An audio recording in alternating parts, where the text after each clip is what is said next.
사랑하는 성도 여러분, 저는 오늘 말씀을 이 창세기 49장 8절에서 12절까지의 본문으로 실로가 오시기까지라는 주제로 함께 나누고자 합니다. 여러분, 이번 주 말씀은 지난주 말씀에 이어서 야곱이 삶의 마지막 순간에 하나님께서 나에게 맡겨주신 이 귀하고 복된 축복의 사명을 감당하고 있는 장면입니다. 지난주에는 에브라임과 므낫세에게 축복을 주는 말씀을 나누었고요. 이번 주에는 이 야곱이 자기의 자녀들에게, 12의 자기의 자녀들에게 축복을 해주는 장면이 오늘 말씀 가운데 기록되어져 있습니다. 그럼에도 불구하고 제가 이 12명의 자녀 가운데에서 특별히 오늘은 유다에 관한 축복의 내용을 함께 다루려고 합니다. 제가 왜 12명 가운데에서 유다를 선택했는지에 대한 이유를 함께 나누어 보자면 띄워주시겠어요? 첫 번째는 이 유다가 기록된 위치가 저주에서 축복으로 역전되는 위치에 기록되어져 있기 때문이에요. 여러분, 말씀을 창세기 49장 1절부터 나중에 한번 읽어보시면 제가 말씀드렸다시피 여러분, 이 내용은 아마도 어떤 성경책에는 야곱의 축복이라고 써 있을지 모르겠어요. 그렇다면 복된 내용들이 써 있어야 하지 않겠습니까? 그럼에도 불구하고 사실은 이 야곱의 첫째로부터 셋째에 이르기까지 르우벤과 시므온과 레위, 이 세 명의 자녀에 대해서는 사실은 축복된 내용들이 기록되어 있지 않아요. 심지어는 저주라고 하는 단어까지 기록되어져 있어요. 그들이 범죄하였고 그러므로 인하여서 죄와 저주 가운데에 거하게 되었고 그로 인하여서 장자의 역할을 상실하게 되어져가는 모습들을 본문 말씀 가운데서 기록하고 있다는 거예요. 그런데 한 인물의 등장으로부터 그때로부터 시작해서 이 저주의 끈이 끊겨지고 축복으로 돌아서게 되는, 저주가 축복으로 역전되고 반전되는 역사가 생겨요. 그게 누구냐면 오늘 본문에 등장하는 유다입니다. 유다의 때로부터 이 저주의 흐름이 끊기고 축복의 흐름이 시작되어지는 거예요. 그래서 제가 이 유다에 대한 본문을 선택했습니다. 그리고 두 번째는 이스라엘의 영적 장자의 역할을 감당하고 있기 때문이에요. 여러분, 제가 이전에도 말씀드렸다시피 이 야곱에게는 12아들이 있습니다. 그리고 이 유다의 형들이 3명이나 있어요. 르우벤과 시므온과 레위가 있어요. 그런데 이 3명은 안타깝게도 하나님 앞에 범죄하고 말았습니다. 씻을 수 없는 죄를 짓고 말았고 그러므로 인하여서 하나님께서 축복된 장자의 권리를 그들에게 허락해 주시지 않았다라는 거예요. 그 결과 르우벤과 시므온과 레위가 장자의 권리를 상실하고 나니 넷째였던 유다가 장자의 권리를 갖게 되어진 거예요. 이제 12명을 대표하는 위치, 머리의 위치에 서게 되어진 겁니다. 그래서 오늘 본문을, 유다의 본문을 선택하게 된 겁니다. 그리고 세 번째 이유는요, 다른 무엇보다도 가장 중요한 이유인데요. 이 유다, 야곱에게 12아들 가운데 넷째인 유다, 이 유다의 혈통에서, 유다의 가문에서 우리를 구원하실 메시아, 우리를 구원하실 그리스도가 이 혈통에서 태어나셨기 때문이에요. 그래서 이 유다가 가지는, 또한 유다의 지파와 가문이 가지는 엄청나게 중요한 의미와 가치가 있기 때문에, 그래서 제가 오늘 12명의 아들들 중에서 이 넷째 아들인 유다의 본문을 선택하게 되었습니다. 자, 이제 함께 말씀을 들어가서 더 깊이 살펴볼 수 있도록 할게요. 우리 본문 8절 말씀 함께 읽어볼 수 있도록 하겠습니다. 유다야, 너는 네 형제의 찬송이 될지라. 네 손이 네 원수의 목을 잡을 것이요 네 아버지의 아들들이 네 앞에 절하리로다. 아멘. 여러분, 본문 말씀에서 야곱은 유다의 형제들의 찬송이 될 것이라고 이야기합니다. 그 손이 원수들의 목을 잡는다는 거예요. 이것은 무엇이냐면 원수와 대적과의 싸움에서 승리하게 될 것임을 이야기하고 있는 겁니다. 그러므로 인하여서 마지막에 뭐가 된다고요? 내 형제들과 모든 이들이 그 앞에 와서 절하게 될 것이라고 이야기하고 있어요. 이 본문을 히브리어로 보게 되면은 언어 유희를 사용하고 있습니다. 사실 여러분, 유다의 이름이요, 이 히브리어로 하면 예후다입니다. 예후다. 이 예후다라고 하는 뜻은 찬양하다라는 뜻이에요. 찬양하다라는 뜻인데 그 뒤에 이제 야곱이 유다를 축복하면서 뭐라고 얘기해요? 네가 형제들의 찬송이 될 것이다 라고 하면서 그의 이름에 쓰여졌던 이 히브리어를 반복해서 이야기합니다. 예후다, 야다 라고 하는 단어로 반복해서 설명해요. 그리고 그 이후에 또한 손이라는 것을 표현하고 있어요. 이것도 히브리어로 야드예요. 예후다, 야다, 야드. 이 세 가지 단어는 사실 언어 유희를 이루고 있고 이것이 성경에서 이렇게 표기하는 경우에는 의미를 강화하기 위해서 일부러 비슷한 단어를 사용할 때가 있어요. 그래서 이 야곱이 유다를 축복하면서 뭐라고 이야기하고 있어요? 네가 형제들의 찬송이 될 것이요 형제들의 손이 될 것이다. 원수들의 목을 잡고 승리하게 되는 형제들의 손이 될 것이다. 라고 이렇게 축복의 말씀을 더해주고 있는 거예요. 여러분 이와 더불어서 유다에게 축복하는 세 가지 내용을 정리해보면 위와 같습니다. 띄워주시겠어요? 첫째는 너는 형제들의 찬송이 될 것이다. 그리고 둘째는 네 손이 원수의 목을 잡게 될 것이다. 그리고 네 형제들이 네 앞에 절하게 될 것이다. 라고 이야기를 하고 있어요. 여러분 과연 이 야곱의 축복의 말들이 의미하는 바가 무엇일까요? 여러분 이것을 간단하게 이야기하자면 이 유다가 형제들의 지도자가 될 거라는 거예요. 형제들의 머리가 될 거라는 것을 이야기하고 있는 거예요. 찬송이 되고 형제들이 그 앞에 절을 하고 그리고 이 유다가 원수들의 목을 잡고 승리하게 될 것이라는 것은 결국 이들의 머리가 되고 이들의 지도자가 된다는 것을 이야기하고 있는 겁니다. 이어지는 본문 가운데에서 유다를 사자에 표현하고 있죠. 이 표현 또한 동일한 의미의 선상에서 다루어지고 있습니다. 우리 말씀 한번 읽어볼까요? 본문 9절 말씀 함께 읽겠습니다. 유다는 사자 새끼로다. 내 아들아 너는 움킨 것을 찢고 올라갔도다. 그가 엎드리고 웅크림이 숫사자 같고 암사자 같으니 누가 그를 범할 수 있으랴. 아멘. 여러분 본 말씀 가운데에서 이 유다를 세 가지에 비유하고 있어요. 첫 번째는 새끼 사자, 그리고 두 번째는 숫사자, 그리고 세 번째는 암사자에 이렇게 비유를 하고 있습니다.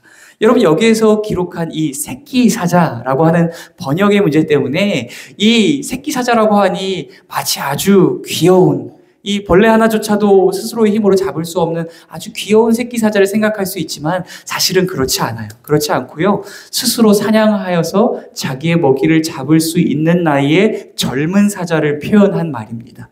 이 유다를 젊은 사자에 표현하고 있는 것은 그가 그의 힘과 능력으로 먹이를 부여잡고 사냥을 할 수 있는 위치에 서 있다는 것을 표현하고 있는 거예요. 그리고 또한 두 번째로 숫사자에 표현하고 있죠. 숫사자가 어떻게 하고 있죠? 잔뜩 웅크리고 있다라고 이렇게 표현하고 있죠.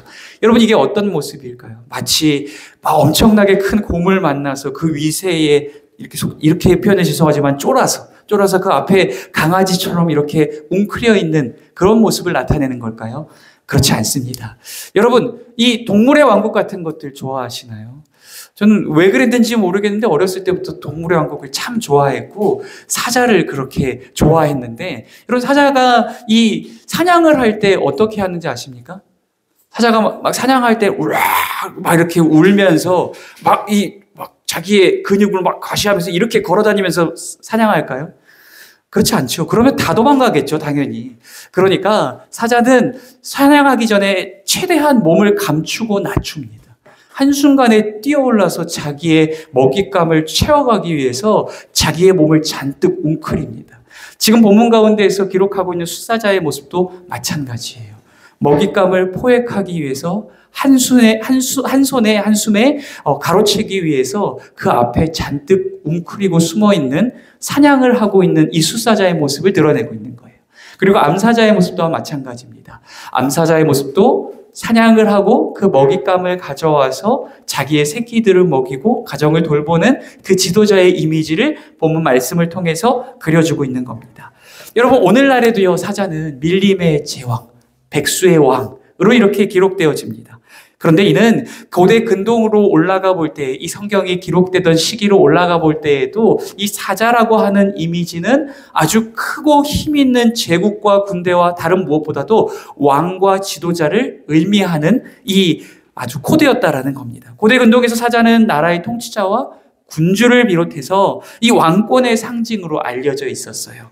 여러분 그러니 유다를 사자로 비유한 건 유다가 이스라엘의 지도자가 될 것이다 라고 하는 것을 비유적으로 표현해 놓은 것입니다.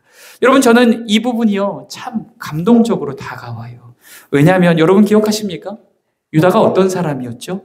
유다는 동생을 돈 받고 팔아버리자고 형제들에게 권유했던 사람이 유다였습니다. 그뿐만이 아니라 아내를 잃어버린 지 얼마 되지 않았어요. 얼마 되지 않은 시점에서 자기의 욕정을 풀기 위하여서 신전 창기를 찾아가서 잠자리를 함께 하다가 며느리와 함께 잠자리를 함께 하게 되어진, 말도 안 되는 죄악 가운데 무너졌던 인생이 유다였다라는 거예요. 그런데 그럼에도 불구하고 하나님께서 이 버려진 인생과 같은, 더 이상 가치 없는 자와 같이 보여졌던 이 유다를 하나님께서 일으키시고 사용하여 주셔서 이 이스라엘의 머리가 되게 하시고 이스라엘의 지도자가 되게 하시는 모습을 본문 말씀 가운데에서 우리가 볼 수 있는 거예요. 여러분, 유다가 잘나서 지도자가 됐나요? 유다에게 지도자의 덕목을 갖춘 어떠한 모습들이 있었기에 그가 지도자가 됐나요? 그렇지 않습니다. 유다는 자격 없는 자였어요. 그럼에도 불구하고 하나님께서 조건 없이 그에게 은혜를 베푸심으로 말미암아 그를 이스라엘의 머리로 삼아주셨다라는 거예요. 사랑하는 성도 여러분, 이것이 오늘 저와 여러분에게 소망이 되는 것은 여러분, 우리가 받은 구원도 마찬가지이기 때문이에요. 우리가 자격을 갖추었기 때문에 구원받은 게 아니에요. 우리는 자격 없는 자들이었습니다. 평생토록 우리가 선하게 살아가려 하고 의를 이루며 살아가려고 아무리 노력하고 몸부림친다 할지라도 자격을 갖출 수 없는 자들입니다. 그럼에도 불구하고 하나님께서 이 자격 없는 자들에게 조건 없이 사랑을 베풀어 주시고 당신의 아들을 우리를 위하여 내어주심으로 우리를 구원하셨으니, 은혜로 선물로 우리를 구원하여 주셨으니, 여러분, 이것이 우리에게 감사와 감격과 감동과 찬송의 제목이 될 수밖에 없는 거예요. 여러분, 오늘 우리도 마찬가지 아닙니까? 우리가 이스라엘이라는 이름을 부여받은 이 야곱과 유다처럼, 또한 성도라는 이름을 부여받은 오늘 우리처럼, 여러분, 우리가 성도라는 이름을 부여받았지만, 그리스도인이라는 이름으로 살아가고 있지만, 그럼에도 불구하고 날마다 죄와 세상의 유혹 앞에 무릎 꿇고 실수하고 실패하며 넘어지는 것이 우리의 인생이 아닙니까? 그럼에도 불구하고 괜찮다라는 거예요. 왜요? 하나님께서는 자격으로 인하여서 사람을 선택하시고 버리시는 분이 아니시거든요. 하나님께서는 이 연약한 인생임에도 불구하고 유다를 붙드셔서 이스라엘의 머리로 삼으신 것처럼, 하나님께서 오늘 자격을 갖추지 못하였지만 그럼에도 불구하고 하나님의 은혜를 사모하여서 하나님을 만나기 위하여 이 예배의 자리로 나온 오늘 저와 여러분을 사랑하시고 끝까지 포기치 아니하시고 당신의 강하고 능하신 손길로 붙들어 주시고 우리를 머리로 높이시는 놀라운 복을 베풀어 주실 줄 믿습니다. 그러니 이것이 우리에게 여러분 은혜가 되고 소망이 된다라는 거예요. 사랑하는 성도 여러분, 기억하시길 바랍니다. 소망은 우리 자신에게 있지 않습니다. 나의 어떠함에 달려있지 않아요. 소망은 이 소망 없는 인생인 우리를 당신의 자녀 삼아주시고, 소망 없는 인생인 우리를 통하여 당신의 크고 놀라운 뜻을 이루시며, 소망 없는 우리를 통하여서 하나님의 나라를 이루어 가시는 그 하나님께 영원한 소망이 있는 줄 믿습니다. 오직 여호와 하나님만이 우리의 영원한 소망이 되시는 줄 믿습니다. 여러분, 기억하시길 바랍니다. 하나님의 백성인 우리는요, 우리의 능력과 우리의 뛰어남과 우리의 탁월함을 의지해서 살아가는 인생이 아니라는 거예요. 부족하고 연약한 우리를 통해서 놀라운 일을 행하시며 우리의 삶이 하나님의 영광을 드러내는 도구가 될 수 있도록 사용해 주시는 그 하나님, 그 하나님만을 의지하며 살아가야 하는 인생이 우리의 인생인 줄 믿습니다. 그러니 여러분, 우리가 부단히 강해지려고 노력하고 부단히 능해지려고 노력하며 부단히 지혜로워지려고 노력하기보다 더 필요한 것은 무엇일까요? 강하고 능하시며 지혜로우신 하나님 앞에 우리의 연약함과 부족함을 정직하게 고백하여 드리고 우리의 연약함을 그분의 손에 맡겨드리며 우리를 통하여서 그분의 뜻이 이루어질 수 있도록 하나님을 의지하는 삶 살아가시는 저와 여러분이 될 수 있기를 주의 이름으로 축복합니다. 여러분, 그런데 이제 유다가 이스라엘의 지도자요 왕이 되는 것을 넘어서 축복의 예언이 확장되어져 가는 모습을 말씀을 통해서 확인할 수 있습니다. 우리 함께 읽어볼까요? 본문 10절 말씀. 본문 10절 말씀 띄워주시고 함께 읽겠습니다. 규가 유다를 떠나지 아니하며 통치자의 지팡이가 그 발 사이에서 떠나지 아니하기를 실로가 오시기까지 이르리니 그에게 모든 백성이 복종하리로다. 아멘. 여러분, 본문에서 뭐라고 얘기해요? 규가 유다를 떠나지 않을 거래요. 그리고 통치자의 지팡이가 그의 발 사이를 떠나지 않을 것이라고 이야기하고 있습니다. 여러분, 규와 지팡이는 잘 아시다시피 왕권의 상징물들입니다. 이 왕권의 상징물들이 이 유다를 떠나지 않는다라고 이야기하는 것은 단순히 유다가 이 이스라엘 형제들의, 이 야곱의 아들들의 지도자의 역할을 감당하고 일평생 마무리하는 것을 의미하는 것이 아니라 나아가서 유다의 후손들이, 유다의 지파가 이스라엘의 머리의 역할을 감당하게 될 것임을 이야기하고 있는 겁니다. 여러분, 이것이 실제로 유다 지파는 이스라엘에서 가장 강력한 지파가 되어집니다. 훗날 이스라엘이 가장 부흥했던 시기인 이 이스라엘을 다스리던 왕 다윗 왕 또한 유다 지파에서 태어난 후손입니다.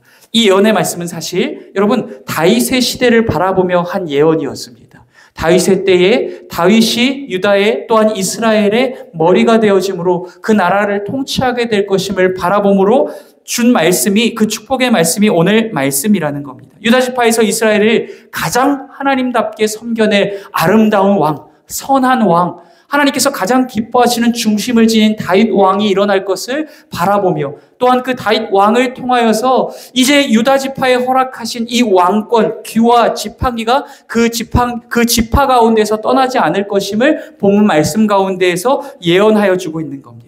여러분, 오늘 본문 말씀 가운데에서 지팡이와 규가 유다를 떠나지 않을 것이다 라고 하는 것은 결국 이제 다윗의 시대로 넘어가서 하나님께서 다윗을 사랑하심으로 다윗에게 복을 주신 사건을 사무엘하 7장 이하에 기록합니다. 이게 어떤 연유냐면 다윗이 하나님을 너무 사랑했어요.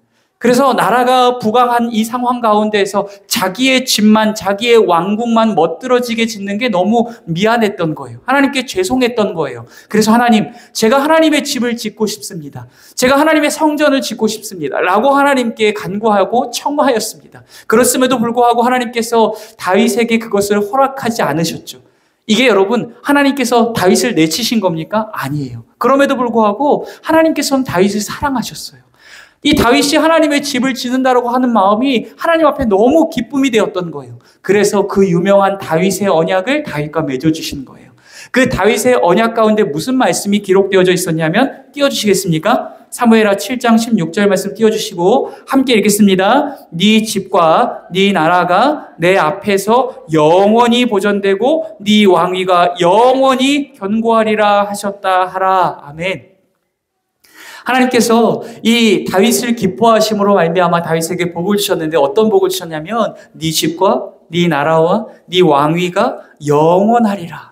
그것이 영원하도록, 영원히 보존되도록 내가 역사하리라 라고 하나님께서 놀라운 다윗의 언약을 그들에게 내려주신 거예요. 그러니 이 지금 유다에게 주셨던 지팡이와 규가 그를 떠나지 않는다라는 것은 단순히 유다에게만 복을 주신 것이 아니라 유다의 지파와 유다의 후손들과 다윗과 다윗의 후손들에게까지 놀라운 복을 주실 것임을 하나님께서 그에게 약속으로 주셨던 겁니다. 그런데 여러분, 이 말씀을 그냥 단순하게 다윗을 향한 약속의 말씀으로만 해석하기에는 한 가지 의문점이 남습니다.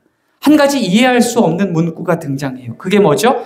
여러분, 우리 10절 말씀 한번 띄워주시고요. 10절 말씀에 보시면 제가 밑줄 친 부분 보이시나요? 그 부분 한번 보실까요? 실로가 오시기까지. 실로가 오시기까지라고 기록하고 있어요. 여러분, 이게 무슨 의미일까요?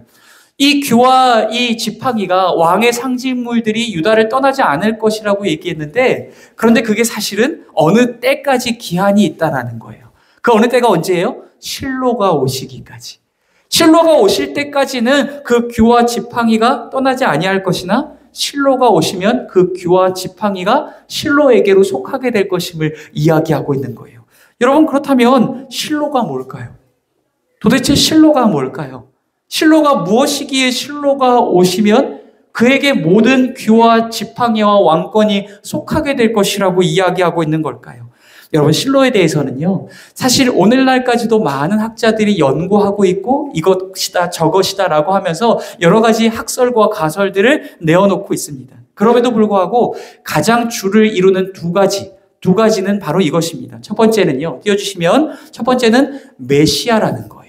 실로는 메시아를 의미하고 있다는 겁니다. 여러분, 메시아는 제가 늘 말씀드리지만 메시아는 이 마시아흐, 기름 붓다라고 하는 단어로부터 파생된 건데요. 그냥 쉽게 구원자라는 의미로 생각하시면 되고요. 메시아와 그리스도는 같은 의미를 가지고 있는 거예요. 여러분, 오늘 본 말씀 가운데 보면 지금 실로가 오시기까지라고 이야기하고 있는 건 유다의 지파에서 장차 우리를 구원하실 메시아가 태어나실 것임을, 우리를 죄와 사망에서 건져내실, 구약으로부터 끊임없이 하나님께서 인류를 구원할 구원자를 보낼 것이다, 메시아를 보낼 것이다, 내 종을 보낼 것이다, 이 모세 또한 그 선지자가 올 것이다 라고 이렇게 얘기했었던 그 모든 언약의 주인공, 그 모든 약속의 주인공, 바로 예수 그리스도, 그분이 이 땅에 오실 것임을 바라보며 예언한 것이 오늘 말씀이었다라는 거예요. 그리고 두 번째, 실로에 대한 두 번째 해석은 무엇이냐면 이것이 그에게 속하다라고 하는 단어예요. 그에게 속하다라고 하는 단어입니다.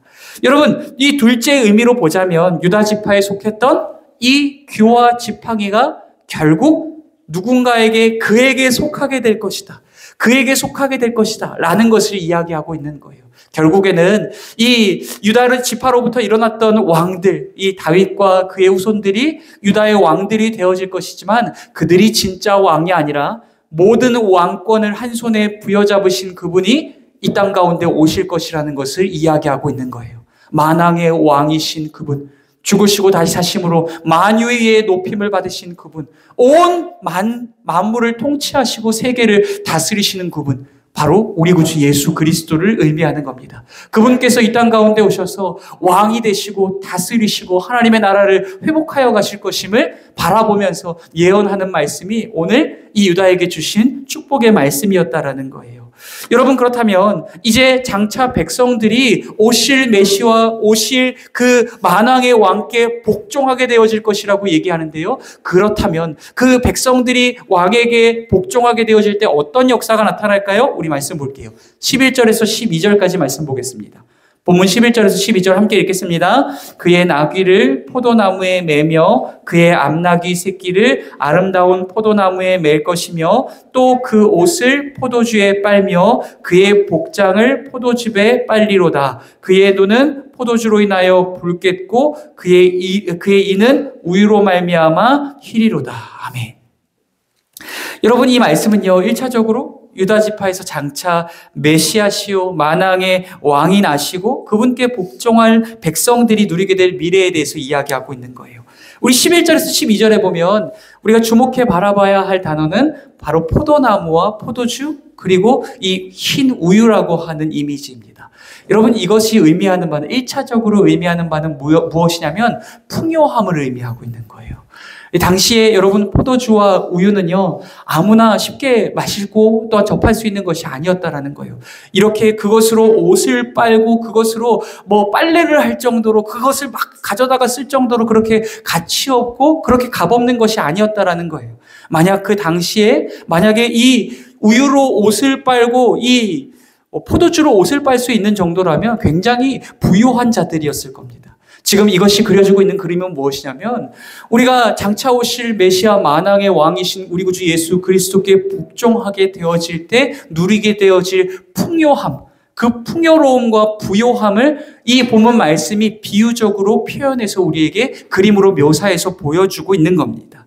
또한 결국 여러분, 이것이 의미하는 바는 결국 단순히 이것을 통하여서 뭐 육신의 부요함을 누리고 풍요함을 누린다라는 것을, 그것만을 이야기하고 있는 것이 아니라 장차 우리 구주 예수 그리스도께서 이 땅에 오셔서 우리에게 부요함과 풍요함을 선물해 주시고 선사해 주실 것인데, 그 부요함과 풍요함이 어떻게 우리에게 주어질 것인지를 본문 말씀이 우리에게 이야기하고 있는 겁니다.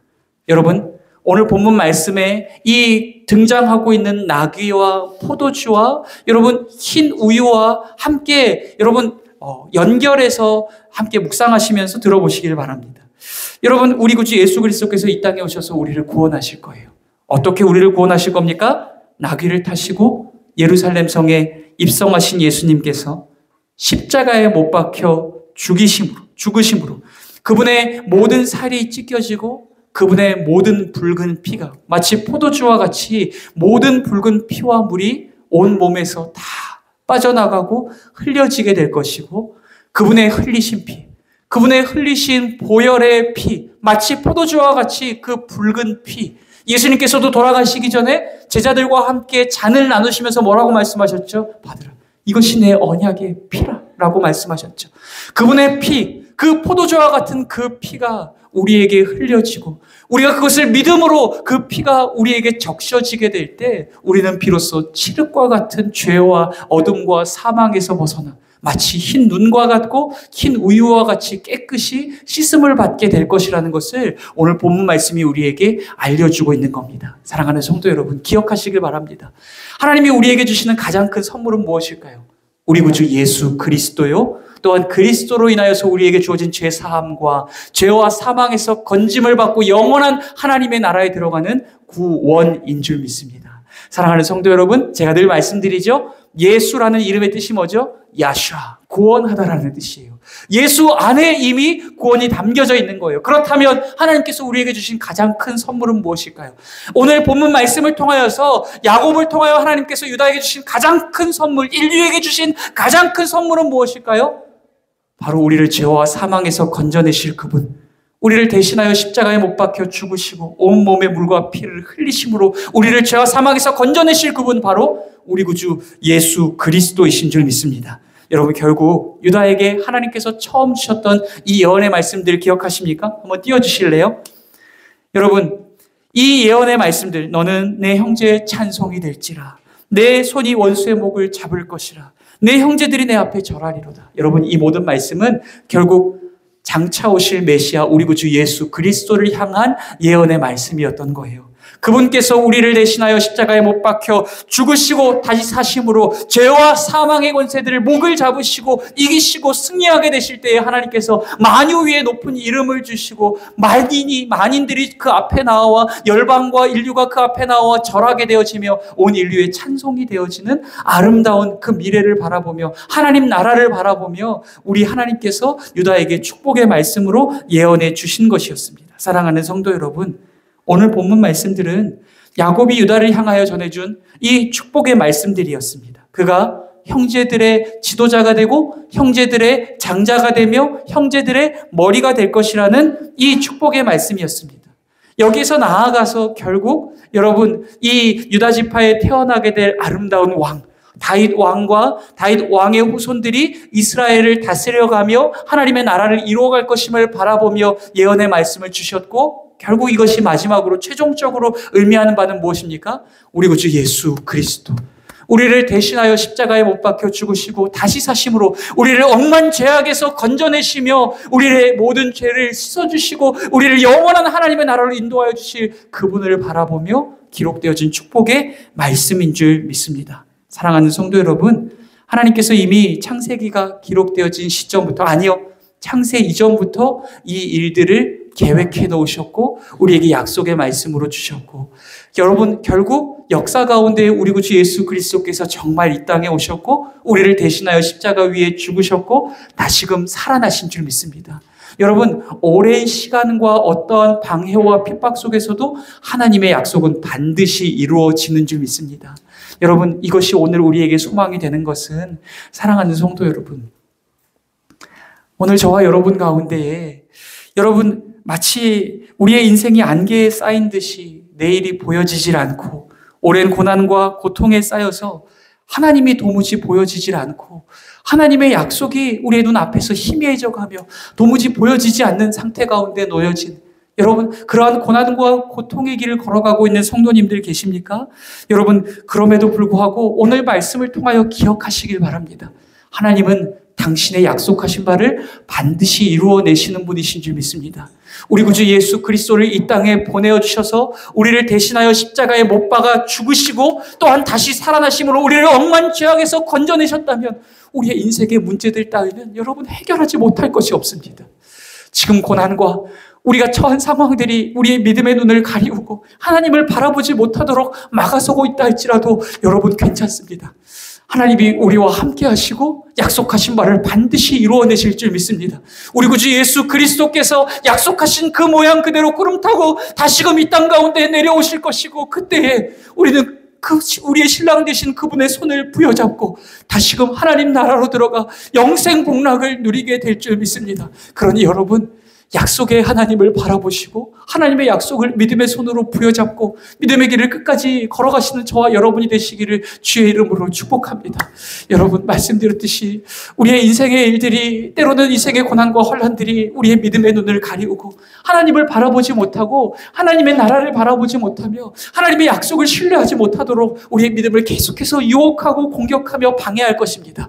그럼에도 불구하고 우리와 함께 하시는 그 하나님만을 믿음의 눈으로 바라보시고 십자가에 못 박혀 우리를 대신하여 죽으시고 다시 하신 그분만을 바라보며 그분이 우리에게 주신 그 약속, 다시금 오실 것이고 세상 끝날까지 우리와 함께 하신다라는 약속, 그 약속을 믿음의 손으로 부여잡고 끝까지 믿음의 길을 걸어내실 수 있는 저와 여러분이 될 수 있기를 주의 이름으로 축복합니다. 오늘 말씀 기억하시면서 제가 기도하시고 함께 찬양하고 기도하는 시간 가질 수 있도록 하겠습니다.